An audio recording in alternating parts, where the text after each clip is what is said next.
is your blue pages, 38, 39, and then we're going to go ahead and do the green pages on 40, 41 with division. So if you have questions on these, you can ask me. We will not have a Google Meet today. Well, we might. It'll just depend on what day y'all decided to come and take your test. All right, let's look. This is page 38 in your iReady instruction book. It says you can think about a problem as division or multiplication. Read the following problems and then answer 2 through 5. A pet store has 18 hamsters. 18 then would be my total. Let's write total there. I always like to find those totals. That helps me know whether I need to multiply or divide. If we already have a total, we're not going to multiply. If we need it, if we don't have a total, then we need to multiply. So that helps me decide whether this is a division problem or a multiplication problem. The shop owner wants to put 3 hamsters in each cage. So he wants to take the 18 hamsters and divide them into equal groups. So this 3 right here is my groups. Okay? How many well, actually, it's not my groups. It's what we're going to put in the groups. In the groups. How many cages does the shop owner need for all the hamsters? So the cages then would be my groups. Draw a model using equal groups or an array. So I'm going to do equal groups since we're putting them in cages. So we're going to start with 1 cage, and he wants to put 3 hamsters in it. So right now I have 3. We need 18 total. So we need another cage of 3. That makes 6. Another cage of 3 will make 9. Another cage of 3 will make 12. And another cage of 3 will make 15. And another cage of 3 will give me my 18. 3, 6, 9, 12, 13, 15, 16, 17, 18. So there are my 18 hamsters. Write a division problem and use a box for the unknown number. So in dividing, we started with 18. We did not know our groups, so that's my N. Well, no, I'm sorry. They wanted us to use a box, didn't they? Let me put a box. So a box, we didn't know our groups, equals 3 because we put 3 hamsters in each group. So my equation is going to look like this. 18 total. We did not know our groups, and we knew we needed to put 3 in each group. Let me go over that again. Sometimes my camera goes off. So 18 was our total. We did not know our groups, so that's my 18 divided by my box, and then we need to put 3 in each group. Write a multiplication equation for the problem. Use a box for the unknown word. So we did not know our groups. Times 3 went in each group and equaled a total of 18. So my multiplication equation would look like this. Groups go first, and we didn't know those. Those were our cages. We're putting 3 hamsters in each cage, and we get a total of 18. How many cages does the shop owner need? So what number would go in these missing boxes? 1, 2, 3, 4, 5, 6. 6 times 3 is 18. 18 divided by 6 is 3. All right, let's go down to the bottom. Remember, groups come first, and that should help you when you're trying to write your equations. Manuel has 42 quarters. He puts them into 7 piles. He puts the same number of quarters in each pile. So 42 is our total. That's all the quarters he has. We're putting them into 7 piles. That would be my groups. He puts the same number of quarters in each pile. We don't know how many he's putting in each pile, how many quarters are in each pile. Write a division equation for the problem. Use a box for the unknown. So 42 is our total number of quarters. We do know that we're putting them in groups of 7. We do not know what goes in our groups. So the quotient here would be our box. Write a multiplication equation. So we know we want to have groups of 7. We don't know what to put in our groups of 7, but we know it has to equal 42 total. Now, what number would go into that blank? 7 times what is 42? Well, I know that 7 times 5, I know 7 times 5 is 35. So if I add 7 more, that gets me 42, doesn't it? 35, 36, 7, 38, 39, 41, 42. So that means 7 times 6 would be 42. So our quarters, we would need 6 quarters in each pile. All right, let's go to page 39. Look at your answer to problem 6. That's where we got our division equation.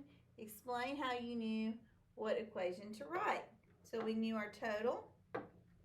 We knew to divide because we had the total of 42. We also knew, K-N-E-W, how many groups or piles, which was 7, remember. So that's how we knew what to write for our equation. We had 42 total. We knew that number had to come first. And we were dividing it because we were putting them into equal groups. Look at your answer to problem 7. How can you use multiplication equation to solve the problem? We can ask 7 times what would be 42 to get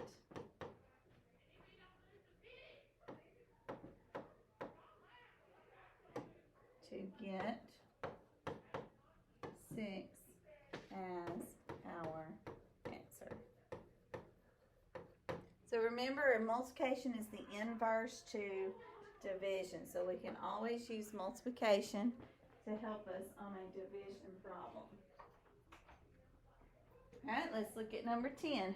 Justin knows that 8 times 7 is 56. Let's use a fact family and write a related division problem. So in division, we're going to start with the 56. Now we can either divide by the 8 or the 7. I'm going to divide by the 8 and get the answer 7. You could also do 56 divided by 7 equals 8. All right, try it, number 11 and 12. 3 times what is 24? 3, 6, 9, 12, 15, 16, 17, 18, 20, 21, 22, 23, 24. So 3 times 8 would be 24. Our 24 divided by 3 is 8. So the box equals 8. We would fill in 8 there. What times 9 is 54? We can use our hands. I want 5 on one side, so that's this whole hand, and 4 on the other, so I've got to put that thumb down. So 1, 2, 3, 4, 5. The 6th finger just went down, so that box would have to equal 6. Now I like to fill in that number into the boxes so I can check my answer. Okay, let's go to your green pages. Check them as we go.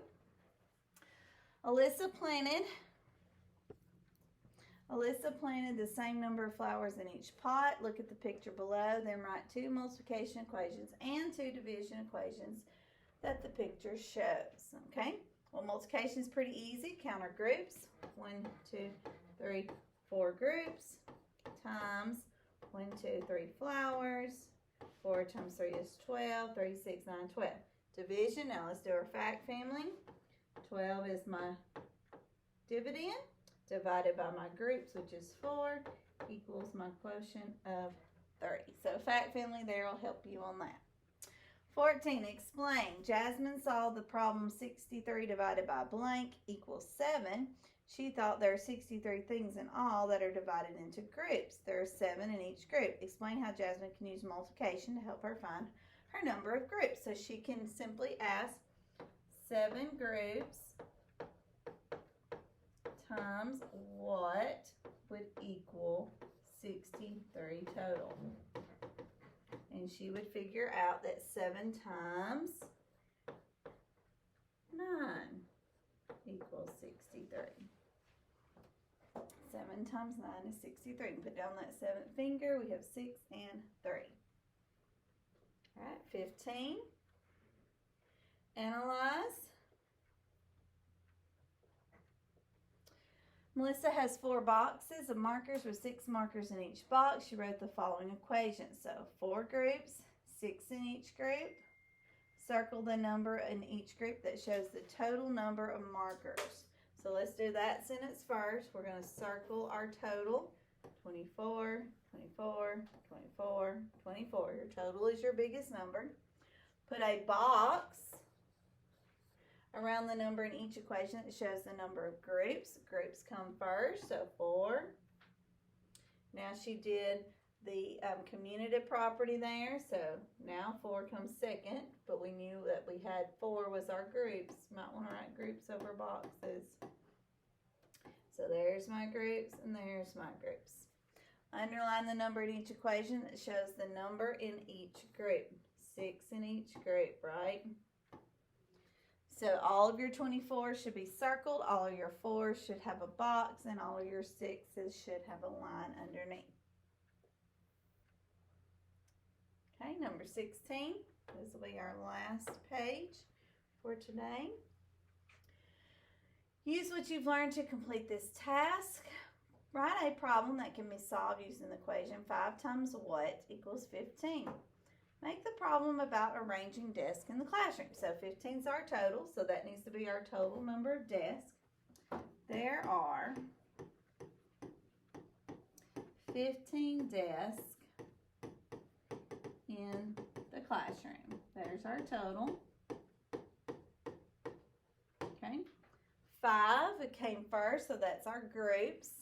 The teacher, or in a room, instead of doing equal groups, I mean, we could do groups. Maybe we are, let's do groups. Maybe we are working on a project and we need our desk in group. They want to have 5 groups to complete a project. Now, in a word problem, we've got to end with a question. So our question is, we need to know how many desks to put in each group. So that's our question. How many desks will go in each group? And that needs to end with a question mark. Your question is always at the end of your math word problem. Now we're going to solve our problem and draw a model. So we need our 5 groups, right?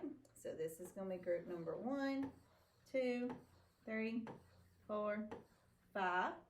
Now we've got to figure out how many desks go. So we're going to put 1 desk in each group.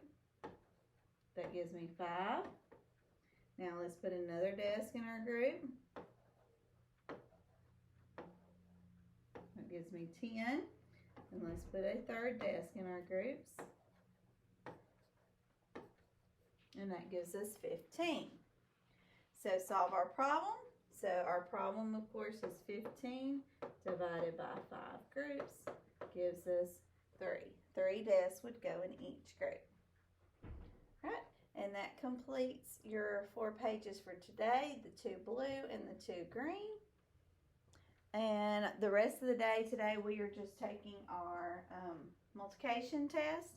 So I'll schedule a time for y'all. And we've got our 6 fact test.